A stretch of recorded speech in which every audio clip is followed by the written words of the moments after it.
Merci beaucoup d'être présent ce matin. Il est renforcé par le vote blanc et par l'abstention.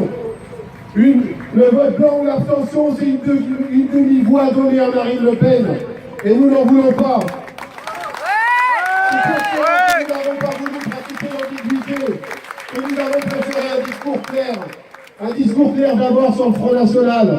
Et ça a été dit largement. Le Front National n'est pas un parti comme les autres. Nous n'avons pas oublié qui il est, malgré le masque qu'il s'est construit ces dernières années. Un masque qui éclate vite quand on le regarde de près. Parce que le Front National, c'est la face hideuse de la haine de l'autre, la haine de l'étranger, la haine de celui qui a une opinion différente, la haine des homosexuels, la haine des femmes qui entendent disposer librement de leur corps, la haine des réfugiés, la haine aussi des corps intermédiaires, de tous ceux qui veulent construire une société plus juste. N'ayons pas de doute, sitôt arrivé au pouvoir, le Front National mettra tout en œuvre pour nous faire taire, pour faire taire tous ceux qui portent une parole collective, tous ceux qui veulent construire du progrès. Bref, ce Front National, il est en totale contradiction avec les valeurs qui nous réunissent aujourd'hui, en totale contradiction avec la France que nous voulons construire. Mais c'est vrai, aujourd'hui il est écouté. C'est pas facile de porter ce discours auprès des salariés, parfois auprès des citoyens. Mais nous devons le faire. Nous devons expliquer en quoi le Front National est une arnaque pour les citoyens, une arnaque pour les travailleurs, une arnaque pour la France. Ce Front National, il se dit le représentant du peuple.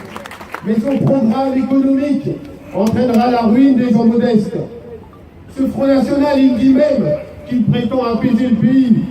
Mais son programme n'est que haine et ne fera que creuser les divisions entre les Français, entre les travailleurs, les divisions qui déjà pèsent lourd sur nos vies.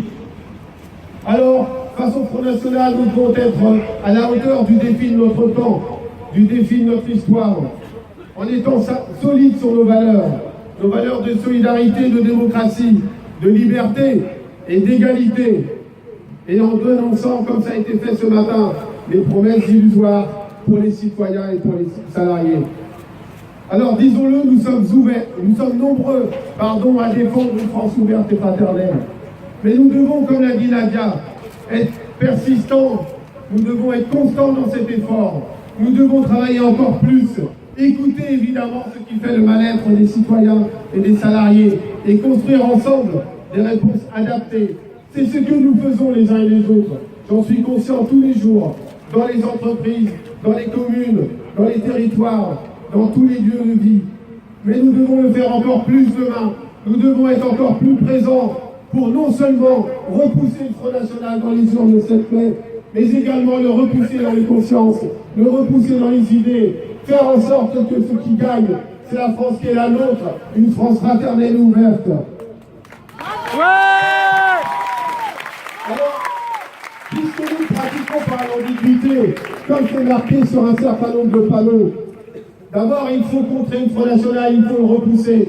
Et pour ça, le 7 mai, il n'y aura qu'un seul bulletin sur les tables. Ce sera celui de M. Macron. Cela ne vaut pas évidemment acceptation, ni de son programme, ni de toutes ses idées. Mais c'est la seule possibilité pour que le Front National non seulement soit battu, pour que Marine Le Pen ne soit pas présidente de la République, mais qu'en plus, nous puissions affirmer au monde, à l'Europe et à nos concitoyens, que le Front National est bas, très bas. Le 7 mai, il faut mettre une belle raclée électorale à Marine Le Pen. Et ensuite, nous devrons continuer à construire cette France de justice sociale, de fraternité. Nous devrons réduire les inégalités, lutter contre la pauvreté et affirmer que tout le monde a sa place dans notre pays, quelle que soit sa couleur, ses opinions, son sexe, ses orientations sexuelles. La France est un pays d'ouverture. Nous devons voter le Front National hors des urnes et hors de la France.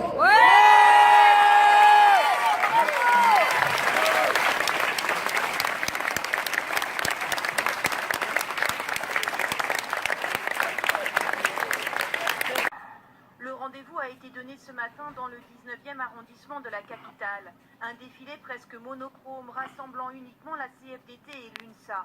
En pleine campagne présidentielle, alors que la candidate de l'extrême droite est présente au second tour, les syndicats n'ont pu, comme en 2002, s'entendre sur un mot d'ordre commun.